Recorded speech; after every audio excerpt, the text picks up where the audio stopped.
Good morning, church. Let's go.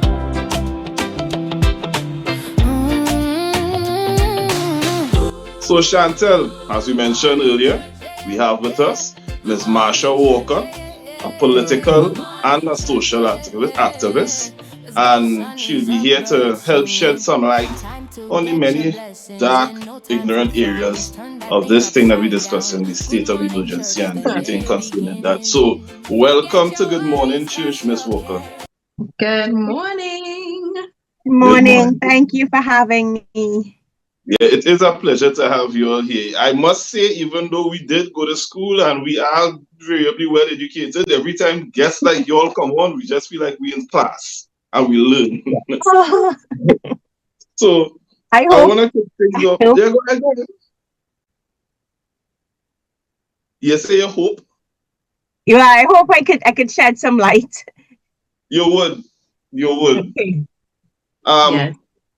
As the state of emergency was announced last week, what were your first thoughts as a citizen, as a member of this great republic? What was your thoughts concerning that? Well, we've been here before. It has. Oh, we have. It felt like the first time. Yeah, so that was my thought. Like, here we go again. It hasn't worked. Right. And we keep doing the same thing, and of course, you know that saying, right? Doing the same thing, expecting different results. Yeah. So I do feel it's a bit of trickery, because what tends to happen during a state of emergency is that you do have your murder figures will go down. Of course.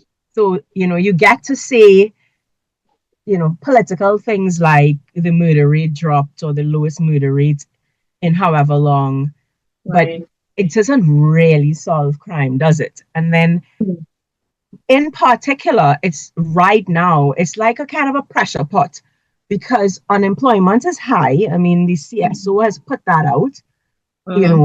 We have a lot of the most vulnerable in society on the breadline. So you're creating a situation that's ripe for explosion. And I mean, you saw in the last state of emergency that even before it ended, murders were on the increase, because the 2025 January murder figures were lower than the January 2026 figures. And we were in a state of emergency still in January 2026. So you already see that the effectiveness of it was dying down. Yeah. I don't particularly think that it really is to deal with crime, but I think it would obviously, the effects would obviously fade away, because if the intent was to deal with certain, gangs and gang related and say, if you figure these guys will have a workaround doing, I mean, given the situation, like as I mentioned earlier, we look to the people who are in the positions to make the decisions for the guidance, and then they will make a decision that we've seen before. Now, if you're I don't want to use these rough words. If you're blinded by loyalty, you will find yourself saying, I trust in these people, because if they come back again, they might have a little thing on up the sleeve. Even though we're watching the short sleeve, we will see that there's some up the sleeve. Is there any way that this could make any kind of sense? Now, I mean, former commissioner of police, there are people, right? So, for example, Doma, there are some business communities that, for them, they feel as though we need it. And I think that those particular persons have no problem with us living in a perpetual state of emergency. Right. Yeah. Because it benefits them. And I don't want to say that it benefits them, but you know what? It doesn't affect them. And I think that that's the biggest issue. I do think if you look at the narrative of the government, they've been saying things like, well, because Zozo didn't pass, we have no choice but to pass a state of emergency. And I think that it's a sort of a forcing, so that we end up putting our hands in the air and say, well, look, we rather Zozo than SOE. So bring back Zozo and we'll vote for it, so that we could stop having this perpetual state of emergency. Right. But you know, within the first day of a state of emergency, there was a police killing, and that is what I have a challenge with. Wow. Yeah. Cannot continue to have, and the eyewitnesses and the neighbors have already challenged the account of the police. And guess what? No body cameras, right? No footage. The case before that was Joshua Samaru, where we had footage. Yeah. And thank God for footage. Yeah. And that is what we find is we're seeing that's happening. Every time there is footage, open and shut, the case seems like this was abuse of power. It was, you know, the force was not reasonable and things like that. And so something that I kept calling for, and we continue to keep calling for, we cannot continue to have states of emergencies or special zones of operation or any of it until police wear body cameras. You know, and that's, I think that's the balance that has to happen. So we understand that businesses feel like they need protection, blah, blah, blah, blah, blah. But the vulnerable needs protection and the innocent citizens need protection. And I mean, I grew up in one of those areas where I like to say Courts and KFC don't deliver because we're stigmatized. Yep. And I mean, within the first day of the state of emergency, St. Paul Street, a St. Paul Street resident messaged me and told me the ordeal that they went through. And he is not involved in criminal activity. And we can't keep saying, well, you know, well, once you belong to Laventil, so everybody there is a criminal. And he is expressing that there is real fear. He just locked himself away. And he didn't come back outside because there was police all over, dogs all over. And he's saying that you almost don't look at the police officers. You just kind of try to get to work. And that is not the way for innocent citizens to live. Not because you live in a specific area. And I'm sorry, but you know what? In highfalutin areas, we dig up little girls that were buried.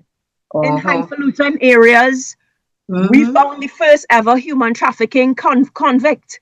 In highfalutin areas, they are drug bust. Yeah. So, you know, for us to have this kind of thinking, and I say, if you are willing, if those business communities and those affluent communities are willing to endure the same thing that the so-called hotspots endure, then you probably wouldn't be so happy to have a state of emergency. You know, and I think that is the challenge. We kind of think, well, it's happening across there. States of emergency not really bothering us because we have no curfews and whatever. You know, you're not a political activist, so you don't have to be worried about what you say on social media, whether social media falls into something that is public safety. You know, so I think that there is a real space for me where I believe that you have to look at your brother and esteem others above yourself. And I think to myself that it's not just. And if it's not just there, it's not just here. You know? And we have to put ourselves in the space of someone living in St. Paul Street, in the space of, in Belmont, in Waterhole. And it's not right. Funny that you mentioned the highfalutin areas where they found a lot of stuff, because I also remember that they also found a whole building dedicated to herbal pharmaceutical cultivation. So some will say that's good, right? The very things that they're searching for and the very things they're looking for. I remember there was arms and ammunition found too. It's all the whole thing. And we have two ministers before the courts. We have a minister out on bail. And he's paid by taxpayers. And he has the constitutional right to be innocent until proven guilty in court. And we pay for his driver and his security, and for his tax-free vehicle. We pay for it all while he is out on bail. So you cannot tell me that one citizen is afforded that while the other citizen gets detained, no bail, and they sit in jail under a state of emergency and have all their rights taken away. You know, Yeah. that cannot be justice. It cannot be justice.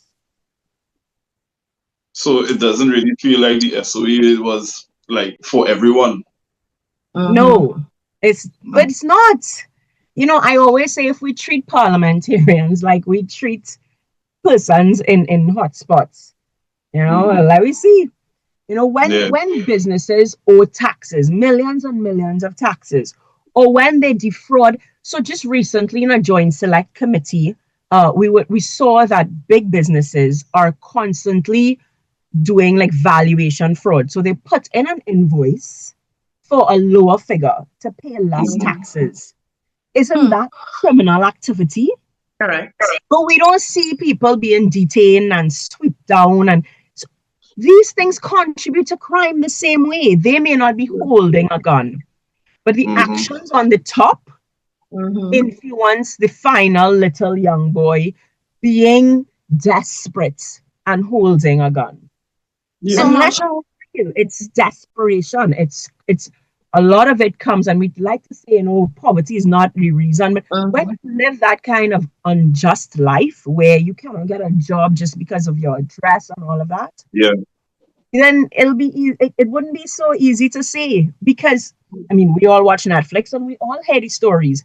If your house about to be mortgaged and your children university and you get put into a tough spot, many times the same highfalutin businessmen think, you know, well, could maybe do something here and maybe bend a little law there. Yep. Because desperation makes you do desperate things. And that is why, you know, we have to address the root causes, the economy, all of those things, if we really want to address crime. The Attorney General actually said that the state of emergency was supposed to target mass shootings and reprisal killings and focus on gang warfare. Do you believe that this state of emergency was a genuine attempt to protect citizens, or was it a vendetta for something else? We were told that all those threats were detained in the last state of emergency. So what, you're playing games, because that was the reason for the first one. The first one, right? So, didn't you? And you know, and then now the Minister of Homeland Security said yesterday that it's a prevention order, and so it was designed to prevent something, and so obviously something was prevented. Well, if it was prevented, then it would have been prevented in the last one that was just ended. Correct. So it was prevented, but then it stopped because you had you were mandated to end it, because you weren't going to get opposition support to extend. So, and then you use the constitutional limit. Carnival finished, and then as soon as Carnival finished, you come back again to prevent something they said you prevented the last time. I mean, I feel like you're taking citizens for fools.